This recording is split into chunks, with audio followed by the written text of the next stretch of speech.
Iya, dah mati lawan. Dia anjir keren je, padi kreasinya.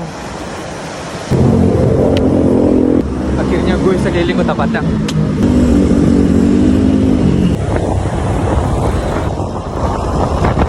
Kota Padang macet ya. Literally ini gue pertama kali ke Kota Padang.